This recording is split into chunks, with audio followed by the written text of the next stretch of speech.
Shalom Bapak Ibu Saudara yang dikasihi oleh Tuhan. Selamat datang dan selamat bergabung di Komsel Online bersama kami di GKRI Jemaat Tari Hidup Ambon. Sebelumnya saya akan mengarahkan Bapak Ibu Saudara untuk mengikuti arahan Komsel Online dengan benar. Yang pertama, siapkan diri.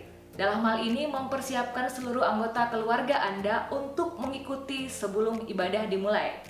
Kemudian, pastikan Alkitab, buku catatan, dan pena sudah ada di tangan Anda. Yang kedua, siapkan hati. Dalam hal ini bergairah dan antusias untuk beribadah kepada Tuhan. Untuk menikmati hadirat Tuhan dan cinta akan Tuhan. Ikuti setiap sesi yang sedang berlangsung, selayaknya kita sedang mengikuti komsel. Yang ketiga, siapkan pikiran. Dalam hal ini, fokus untuk Tuhan dalam setiap sesi ibadah, selayaknya Anda sedang duduk mengikuti komsel. Ingat, jangan menyibukkan diri dengan urusan kerumah tanggaan, pekerjaan, dan lain-lain. Fokus dari awal sampai akhir ibadah.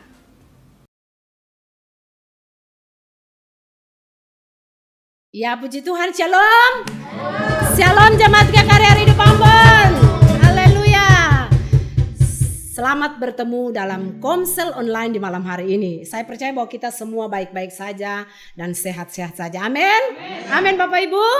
Sebab itu Habakuk pasal 3 menjadi jaminan bagi kita di minggu ini. Sama-sama kita angkat pujian ini.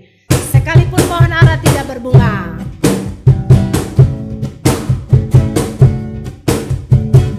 sekalipun pohon ara tidak berbunga, pohon anggur tidak berbuah, hasil pohon zaitun mengecewakan, sekalipun ladang tak menghasilkan, kambing domba terhalau dari gunungan,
Kita sudah memuji Allah kita.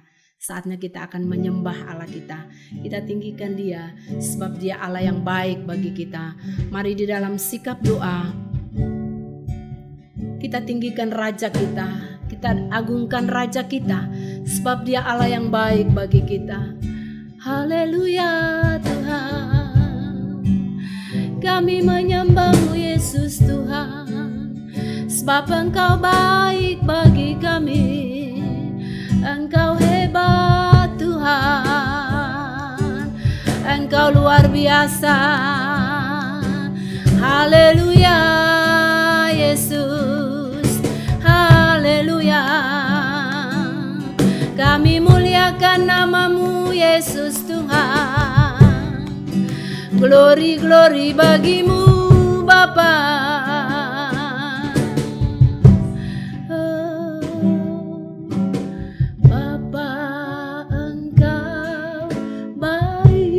Bapa Engkau baik, Bapa Engkau baik, Kau selalu baik kepadaku. Bapa ku cinta, sekali lagi Bapa Engkau baik.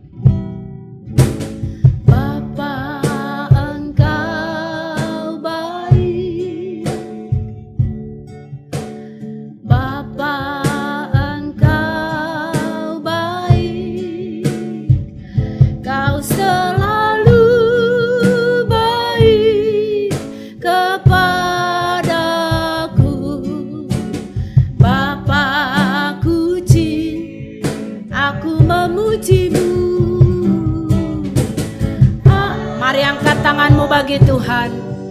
Kami memuji Engkau di malam hari ini. Kami jemaat GKRI Air Hidup Ambon mengangkat tangan bagi-Mu sebab kebaikan-Mu bagi kami. Amin Tuhan. Haleluya. Bapa ku cinta, aku memuji-Mu.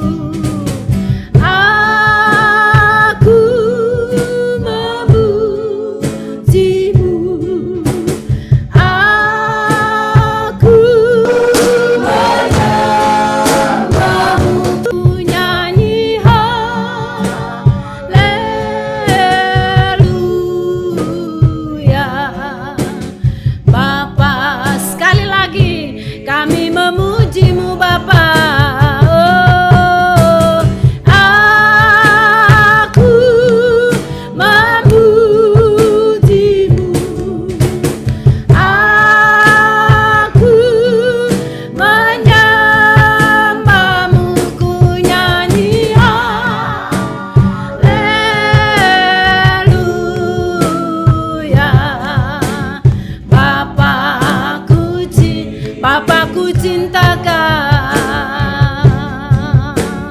Bapakku cinta, oh Bapakku cinta Kau, Bapakku cinta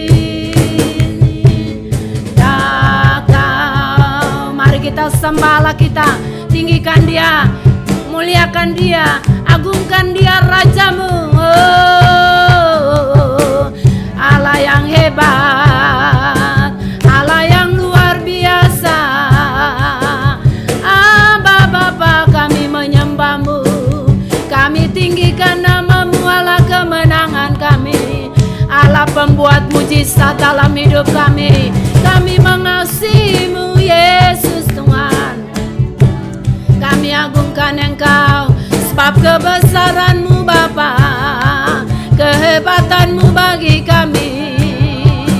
Haleluya, haleluya, haleluya, haleluya, haleluya, glory, glory, glory. Engkau Allah yang luar biasa, Engkau Allah yang dahsyat.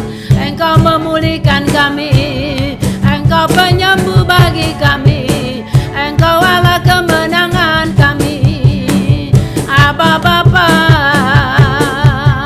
Bapa yang baik, yang hebat, Bapa yang luar biasa. Kami memuji-Mu, kami menyembah-Mu. Oh, haleluya. Iri aralama yang boralama se, syaralama. Inama yambo, yaralama yambo. Kami menyembah-Mu Yesus Tuhan. Kami menyembah Engkau. Haleluya, Kau Allah yang besar. Allah yang besar, ajaib dan mulia. Kau Yesus yang selalu membuatku terpesona. Segala pujian bagi-Mu ya Tuhan. Hanya Kau yang layak ku agungkan. Kau Allah yang besar, Kau Allah yang besar, ajaib dan mulia. Kau Yesus yang selalu membuatku terpesona. Segala pujian bagi-Mu ya Tuhan. Hanya sekali lagi, angkat kedua tanganmu dan katakan, Engkau Allah yang besar. Amin. Kau Allah yang besar, ajaib dan mulia. Kau Yesus yang selalu membuatku terpesona. Segala pujian bagi-Mu ya Tuhan. Hanya Kau yang layak ku agungkan. Hanya Kau. Hanya Kau yang layak ku sekali lagi, hanya Kau. Hanya Kau yang layak ku agungkan. Haleluya. Amin. Puji nama Tuhan. Bapak Ibu Saudara, tiba saatnya kita akan memberi untuk pekerjaan Tuhan. Namun sebelumnya saya mau umumkan bahwa setiap persembahan Bapak Ibu Saudara bisa diberikan langsung kepada pemimpin kelompok selnya masing-masing. Dan jangan lupa Bapak Ibu Saudara, tulis nama komselnya dan juga tanggalnya. Yang kedua, bisa juga dibawa langsung pada saat jam efektif kerja dari hari Selasa sampai hari Jumat, dari jam 9 pagi sampai jam 4:30 sore.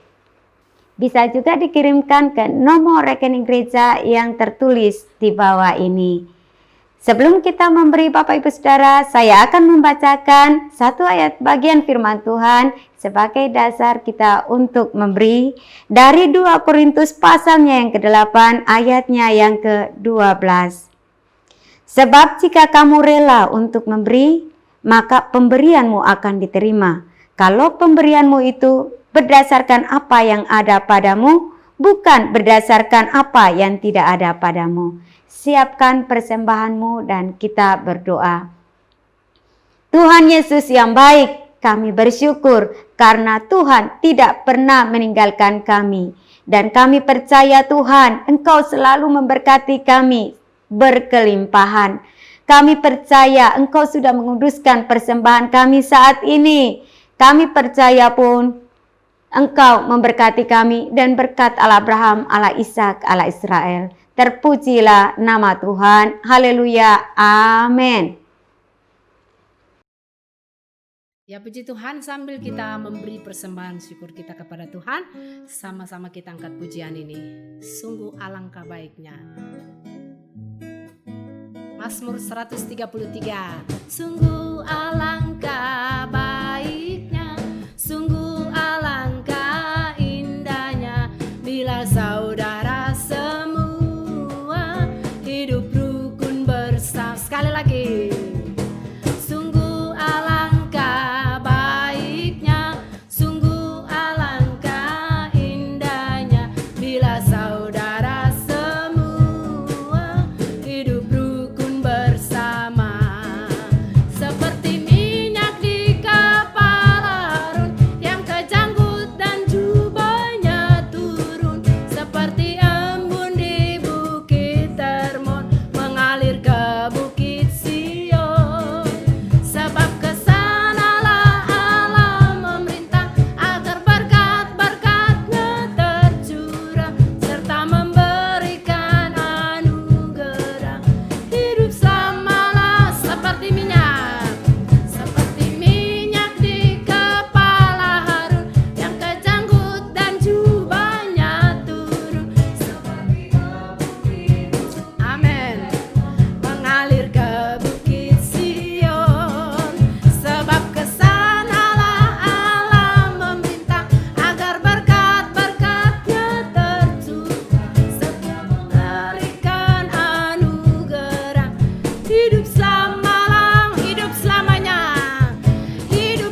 Puji Tuhan, Shalom.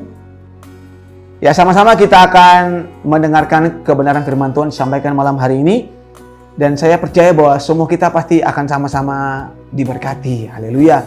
Mendahulinya, mari kita berdoa. Tuhan Yesus, Bapa yang baik, kami bersyukur dan kami berterima kasih untuk kesempatan bagi kami lagi di malam hari ini untuk mendengarkan kebenaran firman Tuhan disampaikan. Tuhan Yesus, kami berdoa supaya Engkau menguduskan kami, Engkau menyucikan kami, Engkau melayakkan kami Tuhan, supaya baik hamba yang menyampaikan, baik kami semua yang sama-sama mendengarkan, menyimaknya di malam hari ini, kami semua sama-sama diberkati. Kami berdoa Roh Kudus berikan pencerahan bagi kami, iluminasi bagi kami, supaya kami mengerti apa maksud Tuhan lewat kebenaran firman Tuhan yang disampaikan di malam hari ini. Bahkan lebih khusus Roh Kudus, tolong kami, mampukan kami Tuhan, supaya kami bukan hanya menjadi pendengar-pendengar firman Tuhan, tetapi seperti kata firman-Mu, berbahagialah orang yang mendengar plus melakukan, mempraktekkan, mendemonstrasikan kebenaran firman Tuhan dalam kehidupannya. Terima kasih Bapa yang baik. Di dalam kuasa nama Tuhan Yesus kami sudah berdoa, bersyukur dan berterima kasih. Dan kami siap diberkati oleh kebenaran firman Tuhan di malam hari ini. Haleluya. Amin.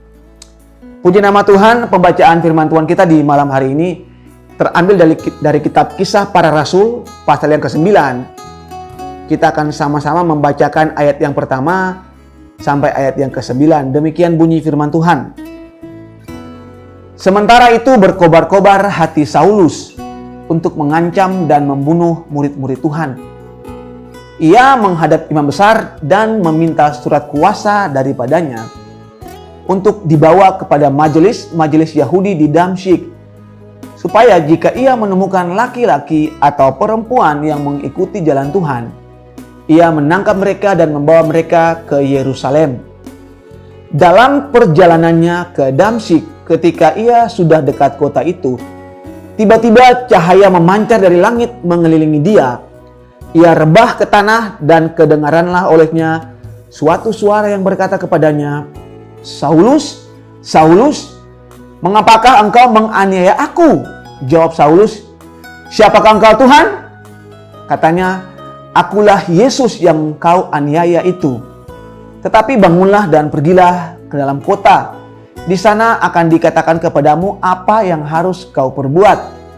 Maka termangu-mangulah teman-temannya seperjalanan karena mereka memang mendengar suara itu, tetapi tidak melihat seorang juga pun. Saulus bangun dan berdiri, lalu membuka matanya, tetapi ia tidak dapat melihat apa-apa. Mereka harus menuntun dia masuk ke Damsyik. 3 hari lamanya ia tidak dapat melihat, dan 3 hari lamanya ia tidak makan dan minum. Puji nama Tuhan. Judul materi konsel kita di malam hari ini adalah Injil Kasih Karunia. Sama-sama semua kita katakan, Injil Kasih Karunia. Puji Tuhan. Nah, jemaat yang dikasihi oleh Tuhan kita Yesus Kristus, ada berbagai macam cerita tentang pertobatan. Nah, apa cerita pertobatan yang paling mengesankan yang Anda ketahui? Namun hari ini kita akan melihat suatu cerita pertobatan yang paling fenomenal, yang paling terkenal dalam sejarah gereja. Dan ini bukan hanya cerita yang paling terkenal, tapi ini juga adalah sebuah cerita pertobatan yang amat sangat penting dalam kehidupan orang Kristen. Nah, kebanyakan dari kita mengenal Saulus sebagai Rasul Paulus, ya. Namun, yang perlu kita ketahui adalah bahwa Paulus bukanlah nama Kristen dari Saulus. Saulus tidak mengubah namanya menjadi Paulus ketika dia menjadi Kristen. Nah, Saulus adalah nama Yahudi dan Paulus adalah nama Romawi. Saulus memilih untuk menggunakan nama Paulus lebih sering dalam surat-suratnya karena dia dipanggil oleh Tuhan untuk menjadi rasul bagi orang-orang yang bukan Yahudi.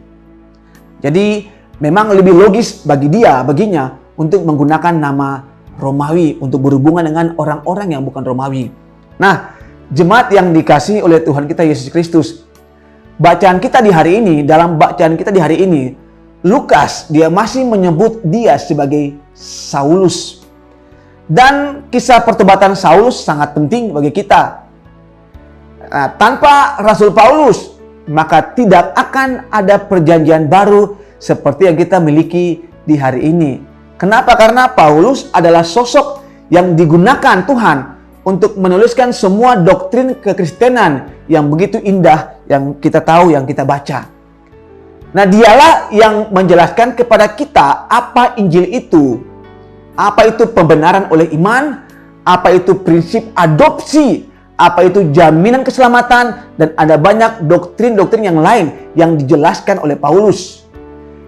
Dan dalam cerita pertobatannya, kita akan melihat bagaimana berlaku kedaulatan kasih karunia Tuhan. Nah, pertanyaannya adalah, mengapa sangatlah penting bagi kita untuk mengetahui cerita pertobatan Paulus? Nah, kita akan dengarkan apa yang Paulus katakan, apa yang dia katakan dalam kitab 1 Timotius pasal yang pertama, pasal 1 ayat 15 sampai ayat yang ke-16. Demikian bunyi firman Tuhan. Perkataan ini benar dan patut diterima sepenuhnya. Kristus Yesus datang ke dunia untuk menyelamatkan orang berdosa. Dan di antara mereka, akulah yang paling berdosa. Tetapi justru karena itu, aku dikasihani. Wow. Agar dalam diriku ini, sebagai orang yang paling berdosa, Yesus Kristus menunjukkan seluruh kesabarannya. Dengan demikian, aku menjadi contoh bagi mereka yang kemudian percaya kepadanya dan mendapat hidup yang kekal. Jemaat yang dikasihi oleh Tuhan kita Yesus Kristus, Paulus berkata bahwa pertobatannya adalah contoh bagi mereka yang percaya kepada Kristus. Jadi ketika Tuhan menyelamatkan Paulus, Tuhan juga memikirkan kita. Karena itu contoh, kata Paulus, juga untuk kita. Nah, pertobatan Paulus adalah untuk memberikan harapan bagi kita dan orang-orang yang kita ingin lihat mereka bertobat. Jadi artinya dalam kisah pertobatan Saulus, kita dapat menemukan pola yang sama untuk semua pertobatan. Nah, saya tidak mengatakan bahwa kita semua perlu mengalami persis seperti yang Paulus alami. Barulah kita bisa menjadi orang Kristen. Tidak, saudara. Kita tidak membutuhkan pengalaman damsyik untuk bertobat. Tetapi kita harus mengalami unsur-unsur pertobatan yang dijelaskan dalam rentetan kisah ini. Nah, setiap kisah pertobatan, setiap cerita pertobatan itu berbeda. Amin. Cerita saya dan cerita Anda pasti berbeda, tidaklah sama ketika kita bertobat. Nah, beberapa cerita pertobatan lebih mendadak dan drastis.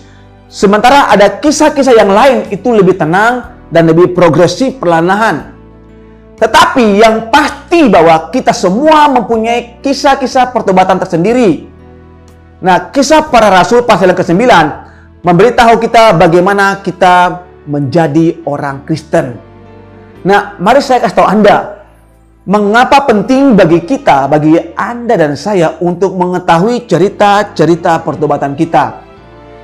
Saya yakin bahwa ada banyak orang Kristen yang tidak tahu bagaimana Tuhan menyelamatkan mereka. Maksud saya, mereka tahu bahwa yes, Tuhan mengasihi mereka. Mereka tahu yes, Tuhan menyelamatkan mereka. Mereka tahu yes, Tuhan Yesus mati untuk semua dosa-dosa mereka. Tetapi mereka tidak tahu apa yang menyebabkan pertobatan mereka. Dan karena ketidaktahuan mereka inilah yang menyebabkan dua hal berikut. Yang pertama, itu menyebabkan kurangnya kekaguman akan Injil. Karena kita tidak tahu dari apa Tuhan telah menyelamatkan kita dan bagaimana Allah Dia mencapai keselamatan kita. Anda lihat saja berbagai kata kosakata yang digunakan dalam Alkitab untuk menggambarkan pertobatan, dan ini yang sering kita sampaikan. Ada kata lahir baru, ada kata mati tetapi sekarang hidup, ada kalimat buta tapi sekarang melihat, kemudian ada kalimat ciptaan baru. Nah, semua kata-kata ini adalah pengalaman supranatural yang menakjubkan antara kita dengan Tuhan. Nah, kurangnya kekaguman akan Injil itu berakar sekali lagi pada ketidaktahuan kita tentang bagaimana Tuhan menyelamatkan kita. Darah saya ambil contoh saya secara pribadi. Kisah pertobatan saya secara pribadi, saya mungkin singkat akan bercerita.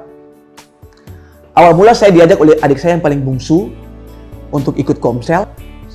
itu kali pertama saya ikut Komsel dan seterusnya sampai saat ini saya ada di Komsel.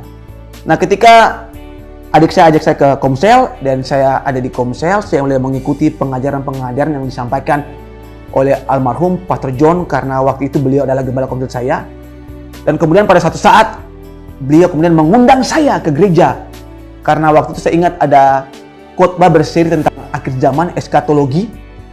Dan tahukah saudara, itu hari pertama saya di gereja dan hari itu juga hari pertama dan sejarah mencatat saya terima Tuhan Yesus sebagai juru selamat. Ketika momen altar call, saya merasa bahwa ada sebuah gerakan, ada sebuah kekuatan di dalam hati saya yang mendorong saya untuk berdiri dan memerintahkan saya untuk maju ke depan, dan saya adalah orang yang pertama yang ada di depan saat itu. Waktu itu saya belum tahu apa itu, mengapa itu terjadi. Tapi seiring waktu, baru saya mengerti bahwa itu adalah dorongan dari Roh Kudus. Wow, dan itu yang bikin saya kagum akan Tuhan. Ini supranatural. Nah, yang kedua, oke, karena kurangnya ketidaktahuan orang tentang pertobatan, apa yang buat dia bertobat, itu menyebabkan kurangnya keyakinan dalam membagikan Injil kepada orang lain. Nah, saudara harus mengerti ini. Ketika kita berpikir bahwa kita adalah faktor penentu dalam keselamatan kita, maka kita tidak akan memiliki keyakinan yang kuat untuk membagikan Injil kepada orang lain.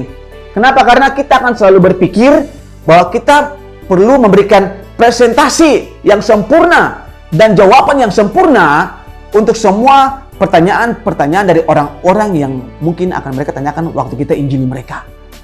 Kita akan terlalu menekankan pada apa yang harus kita lakukan. Kita berpikir ini, itu, dan sebagainya. Oke.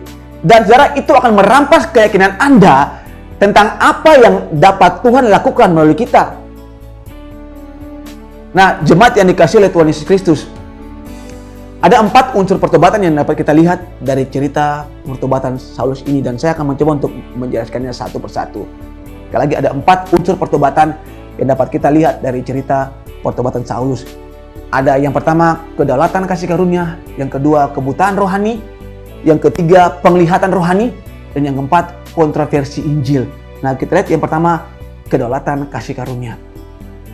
Nah, Kisah Para Rasul pasal yang ke-9 ayat yang pertama sampai ayat yang ke-6, demikian bunyi firman Tuhan.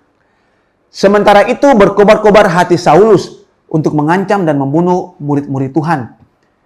Ia menghadap imam besar dan meminta surat kuasa daripadanya untuk dibawa kepada majelis-majelis Yahudi di Damsyik, supaya jika ia menemukan laki-laki atau perempuan yang mengikuti jalan Tuhan, ia menangkap mereka dan membawa mereka ke Yerusalem. Dalam perjalanannya ke Damsyik, ketika ia sudah dekat kota itu, tiba-tiba cahaya memancar dari langit mengelilingi dia. Ia rebah ke tanah dan kedengaranlah olehnya suatu suara yang berkata kepadanya, "Saulus, Saulus, mengapakah engkau menganiaya aku?" Jawab Saulus, "Siapakah engkau, Tuhan?" Katanya, "Akulah Yesus yang kau aniaya itu. Tetapi bangunlah dan pergilah ke dalam kota. Di sana akan dikatakan kepadamu apa yang harus kau perbuat." Nah, jemaat yang dikasihi oleh Tuhan kita Yesus Kristus, cerita keselamatan adalah cerita tentang kedaulatan kasih karunia Tuhan. Cerita pertobatan Saulus adalah tindakan kedaulatan Tuhan. Dalam cerita Saulus, bukan Saulus yang memutuskan untuk Kristus, tetapi Kristus yang memutuskan untuk Saulus. Saulus bukanlah faktor penentu dari keselamatannya sendiri, tapi Tuhan adalah faktor penentu dari keselamatan Saulus, bukan Saulus. Saulus, kita tahu, Saulus tidak ingin berurusan dengan Yesus. Dia bukan hanya tidak menyukai orang Kristen, dia membenci orang Kristen. Dia seorang Farisi yang bukan hanya mempelajari kitab suci, Taurat Tuhan, tetapi dia menghidupinya dengan sangat baik, sebaik yang dia tahu sejak dia masih kecil. Sampai-sampai dia melihat bahwa penganiayaan dan pembunuhan orang Kristen itu adalah sebuah tindakan yang benar. Jadi Saulus datang kepada imam besar di Yerusalem. Kemudian dia minta sebuah surat yang akan memungkinkan dia untuk bisa dan sah legal menganiaya orang Kristen di Damsyik. Saudara yang dikasihi oleh Tuhan kita Yesus Kristus, saat itu dibutuhkan kurang lebih waktu 7-8 hari untuk menempuh perjalanan dari Yerusalem ke Damsyik. Dari ini perjalanan yang ditempuh oleh Saulus untuk ke sana menganiaya orang-orang Kristen. Butuh waktu 7-8 hari. Nah, coba Anda bayangkan, seberapa besar Anda harus membenci seseorang sampai-sampai Anda harus melakukan perjalanan 7 hari menangkap mereka, kemudian 7 hari lagi untuk bawa mereka kembali ke Yerusalem seperti Saulus. Dan lihat, kalau bukan karena saking bencinya Saulus buat orang Kristen, buat dia 7 hari perjalanan itu bukan masalah. Dan lihat, kebencian menutupi semua kehidupan Saulus. Saulus sangat membenci orang Kristen. Nah, namun yang Alkitab saksikan bahwa dalam perjalanannya ke Damsyik untuk menganiaya orang Kristen, boom, tiba-tiba cahaya dari surga bersinar di sekelilingnya dan dia jatuh ke tanah. Apa yang terjadi? Encounter. Saulus bertemu dengan Tuhan Yesus. Tuhan Yesus hadir. Tiba-tiba begitu saja Yesus menampakkan diri kepada Saulus. Nah, ini pertanyaan untuk kita. Siapa yang mengambil inisiatif dalam pertemuan ini? Apakah Saulus ataukah Yesus? Nah, jelas bukan Saulus. Saulus sedang dalam perjalanan untuk membunuh orang Kristen. Jadi jelas bahwa bukan Saulus yang mengambil inisiatif, tetapi Yesus yang mengatur pengalaman perjalanan Saulus dari Yerusalem ke Damsyik. Dan inilah kabar baik bagi kita. Sama seperti Yesus mengatur pengalaman Damsyik bagi Saulus, Yesus juga mengatur keselamatan kita. Yang percaya katakan amin.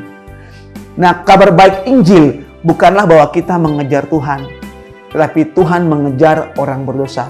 Bukan kita yang mencari Tuhan, tapi Tuhan mencari kita. Keselamatan adalah kedaulatan kasih karunia Tuhan.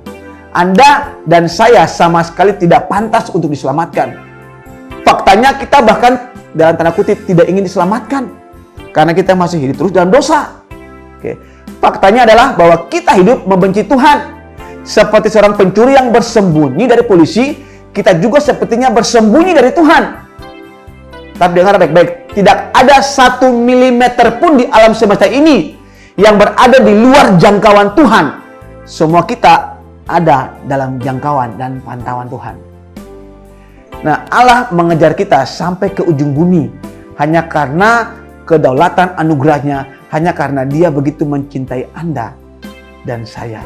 Yang percaya bahwa dia dicintai Tuhan, katakan amin. Nah, izinkan saya memberitahu Anda mengapa ini adalah kabar baik bagi kita. Nah, dengarkan baik-baik jemaat Tuhan.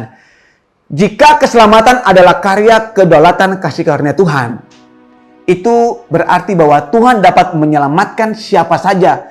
Tidak ada seorang pun yang di luar batasan anugerah keselamatan Kristus. Semua orang dalam batasan anugerah keselamatan Kristus. Karena harus ingat itu baik-baik. Nah, sekarang ini proses yang kedua, poin yang kedua. Tentang kebutaan rohani. Dalam Kisah Para Rasul, pasal yang ke-9 tadi, kita akan membacakan ayat yang ke-7 sampai ayat yang ke-9. Demikian bunyi firman Tuhan. Maka termangu-mangulah teman-temannya seperjalanan. Karena mereka memang mendengar suara itu, tetapi tidak melihat seorang juga pun. Saulus bangun dan berdiri, lalu membuka matanya, tetapi ia tidak dapat melihat apa-apa. Mereka harus menuntun dia masuk ke Damsyik.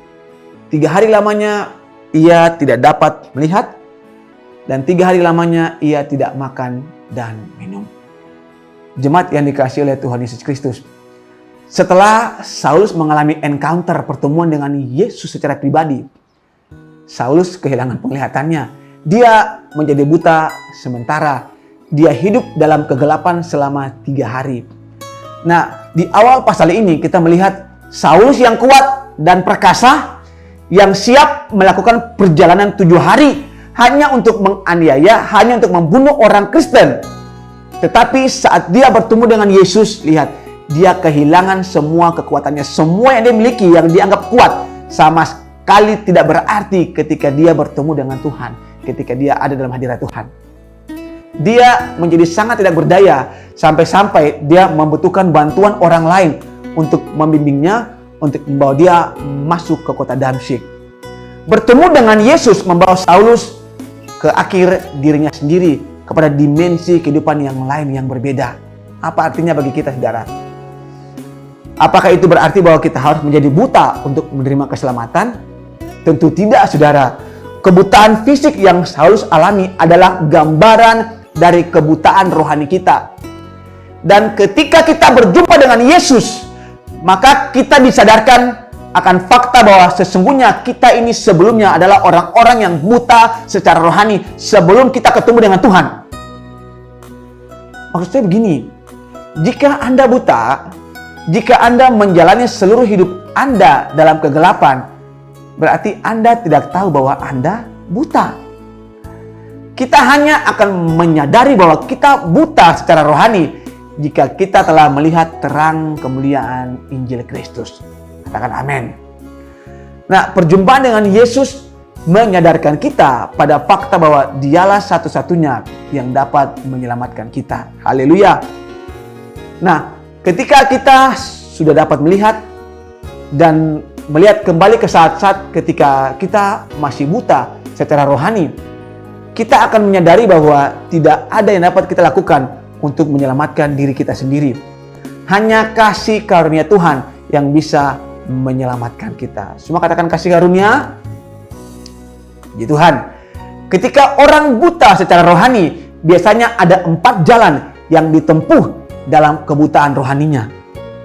Yang pertama, ketika orang buta secara rohani, yang paling mungkin adalah orang itu akan buat dosa.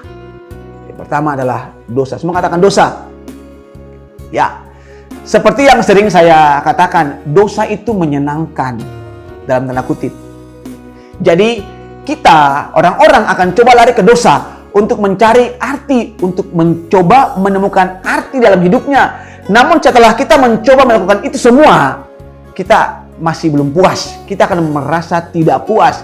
Dan kita akan terus dan terus mencari. Tetapi justru hal itulah yang akan semakin mendorong kita untuk jatuh jauh dalam jurang kehancuran. Yang kedua, saudara, selain dosa, kebutaan secara rohani akan membuat orang sehingga dia memiliki keyakinan yang salah. Yang kedua adalah keyakinan yang salah. Budaya kita memiliki pepatah yang terkenal seperti begini. Tidak ada masalah, tidak masalah apa yang kamu percayai selama kamu mempercayainya dengan sepenuh hati. Halo, dengar jemaat yang dikasihi oleh Tuhan Yesus Kristus. Ketulusan tidak bisa menyelamatkan siapapun. Anda bisa sangat tulus dan sangat salah pada saat yang bersamaan. Bagaimana saya bisa tahu? Saudara, saya kasih contoh ya. Anda semua tahu tentang Hitler, ya kan? Nah, Hitler dia sangat yakin dengan apa yang dia buat. Dia sangat yakin, dia sangat tulus dengan apa yang dia lakukan. Dia sangat yakin ketika dia membantai begitu banyak orang Yahudi, dia tahu bahwa itu benar. Karena dia yakin, saudara. Padahal sebenarnya dia buta secara rohani. Nah, saya mau tanya, akankah kita bertemu dengan Hitler di akhirat? Ya, kita. Saulus sangatlah tulus, Saulus sangat yakin. Namun pada saat yang bersamaan dia juga salah. Kenapa? Karena kebutaan secara rohani.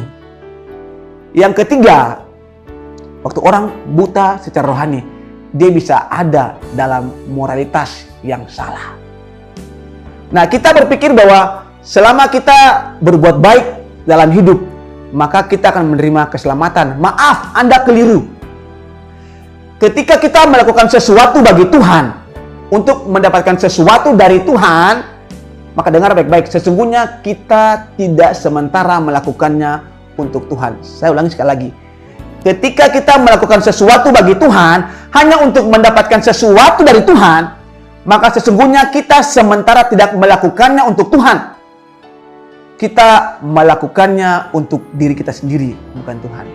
Dan yes, ya itulah moralitas. Kita tidak melakukan apa yang kita lakukan karena kasih kita kepada Tuhan. Tapi kita melakukannya karena keinginan, keegoisan diri kita sendiri. Jika kita masih berpikir bahwa kita perlu melakukan sesuatu agar Tuhan menyelamatkan kita, maka dengar baik-baik, kita tidak dapat sepenuhnya mengasihi Tuhan. Yang keempat, ketika orang buta secara rohani, maka dia akan punya pengetahuan yang salah. Nah, iman kekristenan bukanlah musuh dari pengetahuan. Tidak, saudara. Pengetahuan adalah bagian penting dari pertobatan kita. Tetapi pengetahuan saja tidak cukup. Karena sangatlah mungkin untuk memiliki semua pengetahuan, semua informasi yang benar. Dan pada saat yang bersamaan, kita juga masih buta terhadap kemuliaan Kristus. Saulus, dia mempelajari kitab Taurat, kitab suci yang sama, yang juga sudah menceritakan tentang Yesus, tentang Mesias. Tetapi Saulus tidak bisa menghubungkan titik-titik itu yang menjelaskan, yang menyimpulkan tentang Mesias, tentang Yesus. Saulus sementara mengira bahwa dia mengenal Tuhan. Dia melihat perjanjian lama dan menyimpulkan bahwa Mesias tidak mungkin mati di kayu salib. Karena ada tertulis bahwa terkutuklah setiap orang yang digantung di salib. Oleh karena itu, Mesias yang terkutuk tidaklah masuk akal bagi seorang Saulus. Terlihat karena kebutaan rohaninya, dalam pengetahuannya, Saulus membangun sebuah versi yang lain tentang Tuhan dalam dia punya diri sendiri. Dia membangun versi Tuhan berdasarkan pengetahuan yang dia miliki. Oke, dia memiliki semua informasi yang benar, tetapi dia tidak sampai pada tahap melihat kemuliaan Kristus. Kenapa? Karena mengalami kebutaan rohani. Sampai kedaulatan kasih karunia Tuhan menghantamnya dan membawanya ke akhir dari dirinya sendiri. Saudara, yang berikut kita akan melihat setelah kebutaan rohani, fase yang berikutnya adalah penglihatan rohani. Wow, haleluya. Dalam pasal yang dalam pasal yang ke-9, ayat yang ke-10 sampai ayat yang ke-19, demikian bunyi firman Tuhan. Di Damsyik ada seorang murid Tuhan bernama Ananias. Firman Tuhan kepadanya dalam suatu penglihatan. Ananias, jawabnya, ini aku Tuhan. Firman Tuhan, mari pergilah ke jalan yang bernama Jalan Lurus dan carilah di rumah Yudas, seorang dari Tarsus yang bernama Saulus. Ia sekarang berdoa dan dalam suatu penglihatan ia melihat bahwa seorang yang bernama Ananias masuk ke dalam dan menumpangkan tangannya ke atasnya supaya ia dapat melihat lagi. Jawab Ananias, Tuhan, dari banyak orang telah kudengar tentang orang itu. Betapa banyaknya kejahatan yang dilakukannya terhadap orang-orang kudus-Mu di Yerusalem. Dan ia datang kemari dengan kuasa penuh dari imam-imam kepala untuk menangkap semua orang yang memanggil nama-Mu. Tetapi firman Tuhan kepadanya, pergilah, sebab orang ini adalah alat pilihan bagiku untuk memberitakan namaku kepada bangsa-bangsa lain, serta raja-raja dan orang-orang Israel. Aku sendiri akan menunjukkan kepadanya betapa banyak penderitaan yang harus ia tanggung oleh karena namaku. Lalu pergilah Ananias ke situ dan masuk ke rumah itu. Ia menumpangkan tangannya ke atas Saulus, katanya, Saulus saudaraku. Sekali lagi, Saulus saudaraku. Tuhan Yesus yang telah menampakkan diri kepadamu di jalan yang engkau lalui, telah menyuruh aku kepadamu, supaya engkau dapat melihat lagi dan penuh dengan Roh Kudus. Dan seketika itu juga seolah-olah selaput gugur dari matanya, sehingga ia dapat melihat lagi. Ia bangun lalu dibaptis. Jemaat yang dikasihi oleh Tuhan kita Yesus Kristus, mari kita lihat dulu sejenak. Kita pause dari kisah Saulus dan kita lihat kisah Ananias. Mari kita lihat peran Ananias dalam cerita ini. Karena saudara, dia, Ananias, memiliki peran yang sangat penting dalam pertobatan Saulus. Coba Anda pikirkan. Si Ananias, dia tahu bahwa Saulus datang dari Yerusalem ke Damsyik untuk apa? Untuk menganiaya orang Kristen. Oke. Dan Ananias kemungkinan besar dia mengenal orang-orang yang selama ini disiksa. Dan orang-orang yang mungkin dibunuh oleh Saulus. Dia mungkin kenal. Lalu, tiba-tiba Tuhan menampakkan diri kepada Ananias, kepadanya dalam sebuah penglihatan. Dan mengatakan bagi dia, Ananias, kamu harus pergi untuk mengunjungi Saulus. Saudara, kalau Anda menjadi Ananias, apa yang akan mungkin Anda lakukan? Mungkin yang Anda lakukan adalah Anda mungkin akan bertanya, Tuhan, apakah Tuhan yakin? Tuhan, apakah Tuhan tidak salah mengutus saya untuk orang ini? Tuhan, mungkin bukan Saulus Tuhan, mungkin Sulaiman yang Tuhan maksud. Karena bagi Ananias ini seperti mission impossible. Mungkin bagi Ananias ini seperti sebuah misi bunuh diri. Darah pada masa itu, dalam tanda kutip, Saulus dikenal sebagai seorang teroris. Anda bisa bayangkan, Anda diutus untuk sampaikan Injil kepada seorang teroris. Darah, dan mungkin seperti itu yang dialami oleh Ananias. Saulus datang ke Damsyik untuk menangkap orang-orang seperti Ananias, dan Ananias tahu itu.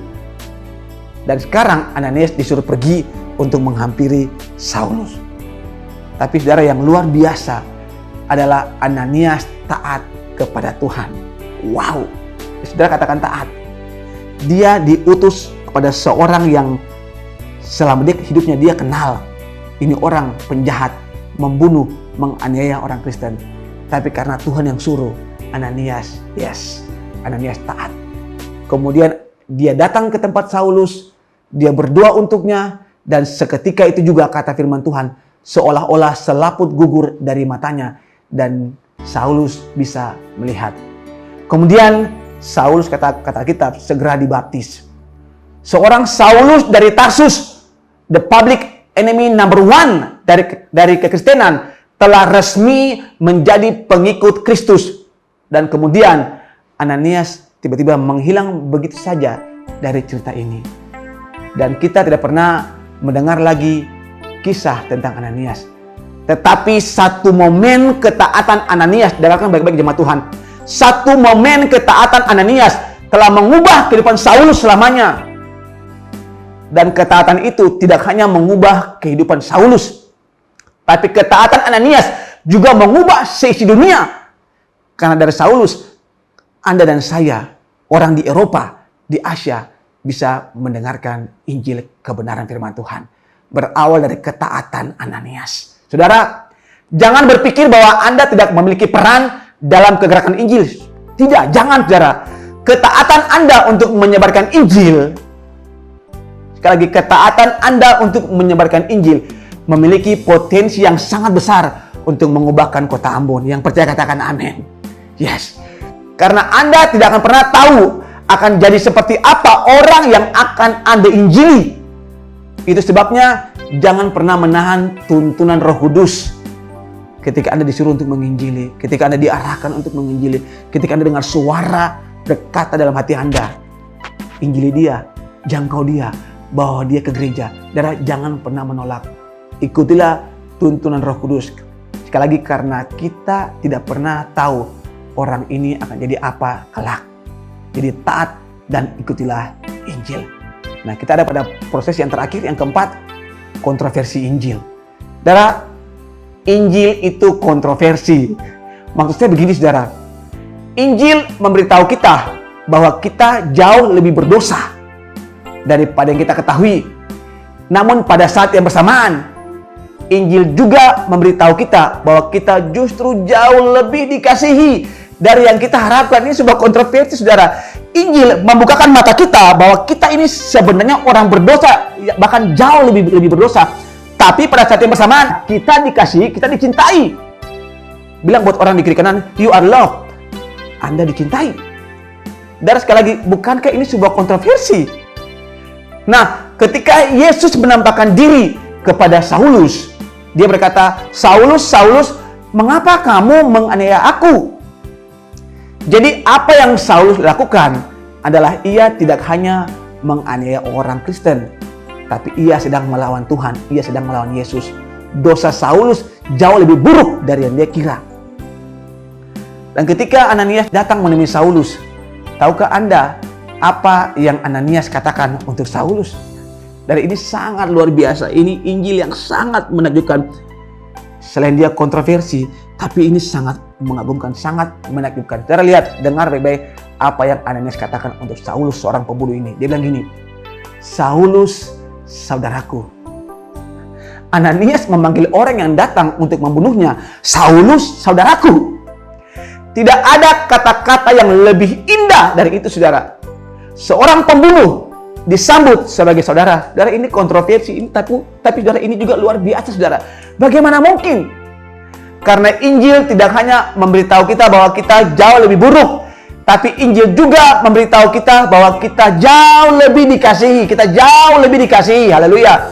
Yang percaya bahwa dia dikasihi Tuhan, katakan amin. Saudara, Tuhan mengasihi Anda. Dan Tuhan mengasihi orang-orang di sekitar Anda. Seburuk apapun mereka, Tuhan juga mengasihi mereka. Sejahat apapun mereka, Tuhan mengasihi mereka. Setiap umat Kristus ditemukan di dalam Kristus. Tidak peduli apa yang telah kita lakukan, dalam satu momen iman, kita diampuni, kita diadopsi masuk ke dalam keluarga Tuhan. Kita menjadi ahli waris kerajaan Tuhan. Injil mengubah seorang pembunuh menjadi saudara. Dan saya katakan tadi, ini sebuah kontroversi, ini kontroversi Injil. Sekarang kita lihat dalam Kisah Para Rasul pasal yang ke-9 ayat 15 sampai ayat yang ke-16. Tetapi firman Tuhan kepadanya, pergilah sebab orang ini adalah alat pilihan bagiku untuk memberitakan namaku kepada bangsa-bangsa lain serta raja-raja dan orang-orang Israel. Aku sendiri akan menunjukkan kepadanya betapa banyak penderitaan yang harus ia tanggung oleh karena namaku. Dan lihat, Saulus sang teroris tidak hanya mendapatkan identitas baru, tapi ia juga mendapatkan tujuan baru. Anda lihat, momen pertemuan dengan Tuhan, ketika ketemu dengan Tuhan, encounter dengan Tuhan, dia dikasih identitas yang baru dan kemudian tujuan yang baru. Pertemuan dengan Tuhan, bertemu dengan Tuhan, kemudian dapat identitas yang baru, kemudian dapatkan tujuan yang baru. Dan melalui dialah kita memiliki sebagian besar kitab perjanjian baru. Tuhan bisa saja menggunakan orang lain yang tidak seburuk Saulus, bukan seorang pembunuh. Untuk menjadi alat pilihannya, untuk berdiri di hadapan raja, untuk bawa Injil kepada kita. Tapi Tuhan sengaja memilih orang yang paling berdosa.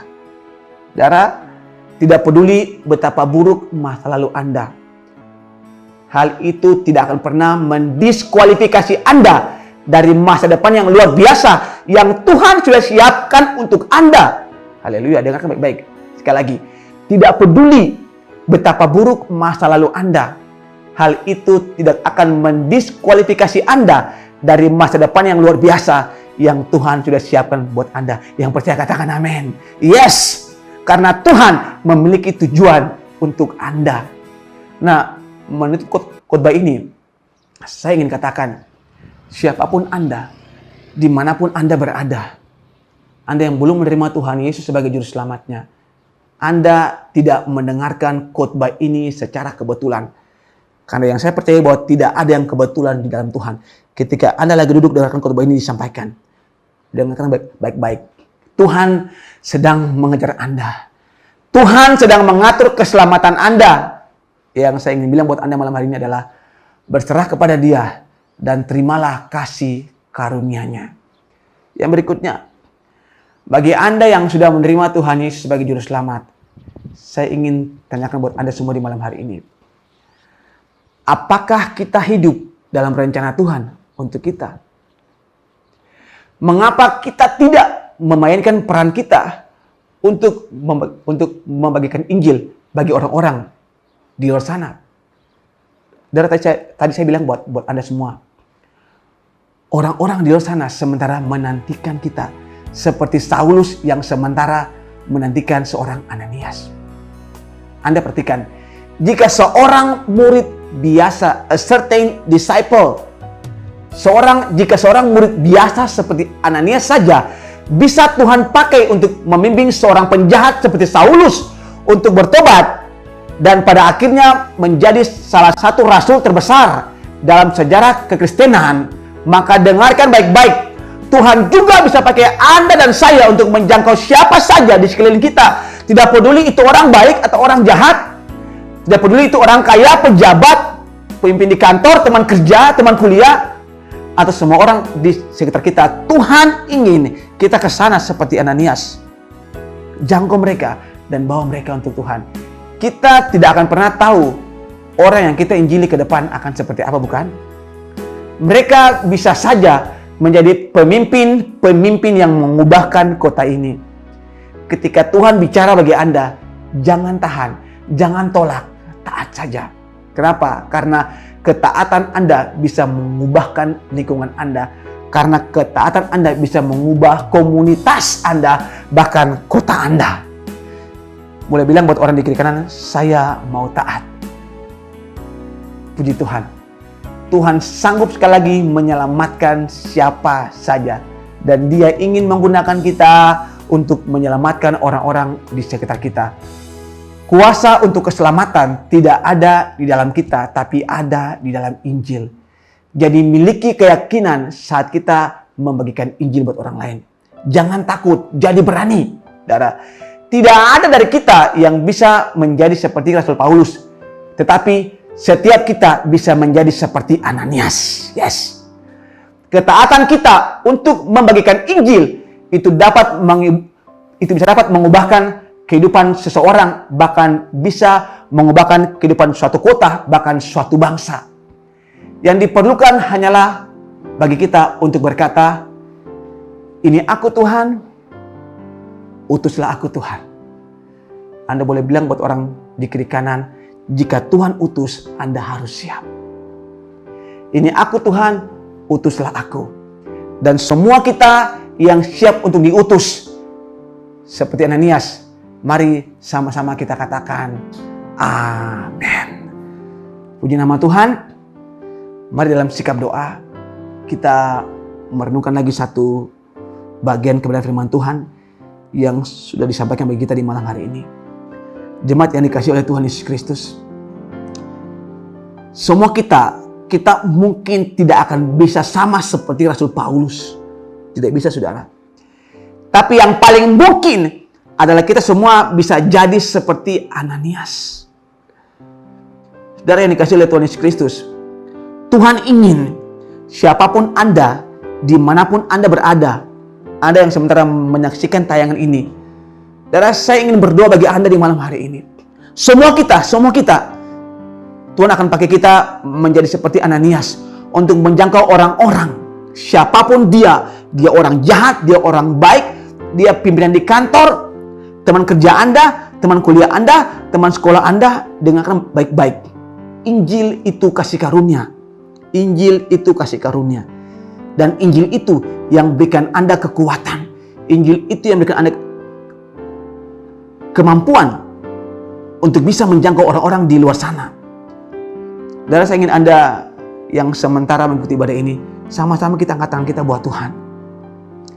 Dan saya ingin berdoa bagi Anda semua. Haleluya. Tuhan Yesus, Engkau lihat tangan-tangan yang terangkat di malam hari ini. Tuhan, kami tahu bahwa Engkau mengasihi kami, Tuhan. Bahkan tidak ada 1 milimeter pun, tidak ada 1 jengkal pun di alam semesta ini yang di luar jangkauan Tuhan. Dimanapun kami berada, orang sejahat apapun, bahkan sama seperti Saulus, kami tahu bahwa kasih karunia Tuhan ada bagi dia. Tuhan Yesus, kami berdoa supaya siapapun yang kami temui di luar sana, Tuhan Yesus, Tuhan pakai kami. Tuhan pakai kami. Seperti Ananias, Tuhan silakan utus kami. Seperti Yesaya, Tuhan utus kami. Secara supernatural, Tuhan bawa kami untuk bertemu dengan mereka, untuk mengabarkan kabar baik Injil ini bagi mereka, bahwa Tuhan mengasihi mereka dan Tuhan mau mereka diselamatkan. Kami tahu, Tuhan Yesus, bahwa orang-orang yang akan kami injili ini adalah orang-orang yang akan mengubahkan kota kami, adalah orang-orang yang akan mengubahkan komunitas kami, bahwa orang-orang yang akan kami injili ini adalah orang-orang yang akan mengubahkan bangsa ini, Tuhan. Kami terlalu percaya, Tuhan Yesus, bahwa Injil berkuasa untuk mengubahkan. Sama seperti Injil, kabar sukacita, kabar baik yang disampaikan Ananias dan mengubahkan kehidupan Saulus. Tuhan pakai kami juga, Tuhan Yesus, untuk menjadi Ananias di akhir zaman. Kami orang-orang biasa, sama seperti Ananias, a certain disciple, murid yang biasa. Tuhan, kami hanya orang biasa, tapi kami tahu ketika Injil, ketika Tuhan yang kasih kekuatan bagi kami, maka kami akan menjadi orang-orang yang luar biasa. Secara supernatural kami akan bergerak, dan kami akan menjangkau orang-orang yang sudah Tuhan tentukan. Jemaat kekasih Tuhan, jika saat ini ada image ada gambar-gambar orang-orang yang Tuhan tunjukkan bagi Anda. Dari itu konfirmasi bagi Anda, ke sana, temui dia, temui keluarganya, sampaikan buat dia bahwa Tuhan Yesus mengasihi dia. Sampaikan buat keluarga itu bahwa Anda diutus untuk mengabarkan Injil kebenaran bagi dia. Doakan mereka dan bawa mereka, bimbing mereka untuk mengenal Tuhan secara pribadi. Haleluya. Terima kasih Tuhan Yesus, terima kasih Bapa yang baik. Hamba sudah boleh menyampaikan firman Tuhan di malam hari ini. Hamba tahu Roh Kudus, Engkau yang tidak terbatas, Engkau yang akan terus memperjelas Injil ini, firman Tuhan ini dalam kehidupan kami. Tuhan, kami punya kerinduan Tuhan Yesus. Pakai kami sehabis-habisnya untuk kerajaan-Mu Tuhan Yesus. Kami orang-orang biasa seperti Ananias, tapi kami tahu Tuhan akan pakai kami secara luar biasa untuk menjangkau orang-orang seperti Saulus yang akan mengubahkan kota ini, yang akan mengubahkan kota ini, yang akan mengubahkan bangsa ini, yang akan mengubahkan komunitas ini Tuhan Yesus. Terima kasih Bapa yang baik, urapi kami Tuhan. Kami percaya bahwa saat ini pengurapan dari tempat yang maha tinggi sudah turun memperlengkapi kami semua di dalam nama Tuhan Yesus. Anak-anak muda, remaja-remaja, orang-orang dewasa, orang-orang tua, kami diperlengkapi Tuhan. Kami percaya seperti apa yang disampaikan Ibu Gembala minggu kemarin Tuhan Yesus, itu akan digenapi dalam kehidupan kami. Anak-anak muda akan bernubuat, dapat penglihatan. Orang-orang tua, mereka akan dapatkan penglihatan. Dan kami berdoa, Tuhan, itu terjadi pada masa kami. Itu terjadi Tuhan Yesus dalam generasi kami.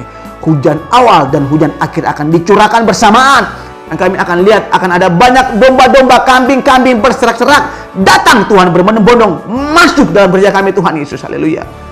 Dan Tuhan pakai kami, utus kami untuk menjangkau mereka Tuhan. Terima kasih Bapa yang baik. Terima kasih Tuhan Yesus.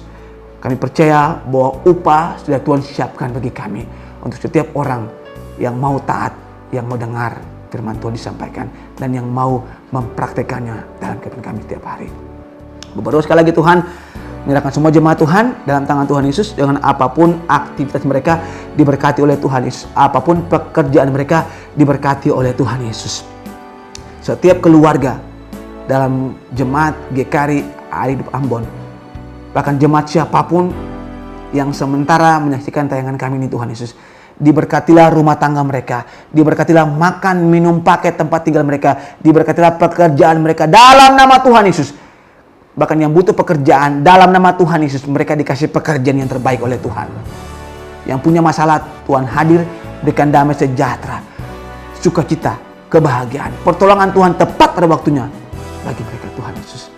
Anak-anak muda yang sekolah, diberkatilah mereka Tuhan Yesus. Hikmat, kepintaran, kepandaian, kecerdasan, akal budi tercurah bagi mereka. Anak-anak muda yang punya pekerjaan, Tuhan, kami berdoa supaya promosi lepas promosi terus dikerjakan menjadi bagian milik mereka semua. Kami semua jemaat GKRI Hari Hidup Ambon, kami terus di bawah Tuhan, naik dan bukan turun, menjadi kepala dan bukan ekor, ada di atas dan tidak di bawah. Itu menjadi bagian milik kami semua Tuhan Yesus. Terima kasih Bapak yang baik. Lalu akhir dari persekutuan komsel kami di malam hari ini, kami mohon berkat daripada Tuhan bagi kami semua. Kiranya kasih karunia dan damai sejahtera dari Allah Bapa yang melampaui segala akal manusia itu turun menaungi tubuh roh dan jiwamu, menguasai tubuh roh dan jiwamu, akal pikiranmu, logika perasaanmu, supaya apapun yang terjadi di sekelilingmu, apapun yang sementara ini engkau hadapi, engkau akan baik-baik saja. Tubuh, roh, dan jiwamu akan baik-baik saja, akan tenang-tenang saja. Damai sejahtera dan sukacita dari surga dicurahkan Tuhan masuk dalam kehidupan rumah tanggamu, keluargamu. Bahkan apapun kebutuhan rumah tanggamu, keluargamu, berkat-berkat yang terbaik dari surga dipertakan Tuhan. Bukan menetes, tetapi tercurah masuk dalam kehidupan rumah tanggamu. Supaya selalu akan ada makanan di meja makanmu, akan ada minuman di meja makanmu. Engkau tidak akan berkekurangan, haleluya. Engkau akan berkecukupan, malah berkelebihan, dan engkau akan jadi berkat bagi orang lain, haleluya. Suamimu akan diberkati, istrimu akan diberkati, anak-anakmu akan diberkati sepanjang minggu ini. Engkau percaya bahwa dalam minggu ini akan ada banyak kejutan-kejutan yang luar biasa yang Tuhan siapkan buat engkau. Dan ketika engkau menemuinya, ketika engkau menikmatinya, engkau akan katakan, wow, Tuhan Yesus dahsyat. Haleluya. Berkat perlindungan Tuhan yang sempurna turun bagi kami semua. Dijauhkan daripada kami segala macam bentuk sakit penyakit dalam bentuk apapun. Kami yang sakit, kami percaya bahwa oleh bilur-bilur Yesus kami sudah sembuh. Haleluya. Dan kami percaya bahwa sepanjang minggu ini secara finansial kami adalah orang-orang yang diberkati oleh Tuhan. Terima kasih Bapa yang baik. Segala pujian, syukur, hormat, kemuliaan kami kembalikan bagi Engkau Tuhan Yesus Allah yang layak menerimanya. Dengan iman kami percaya setiap ucapan berkat Tuhan tersebut. Dan semua kita yang percaya bahwa Dia adalah orang-orang yang sudah diberkati, mari sama-sama dengan saya kita katakan amin. Puji Tuhan. Shalom. Komsel boleh selesai. Tuhan Yesus memberkati. Amin.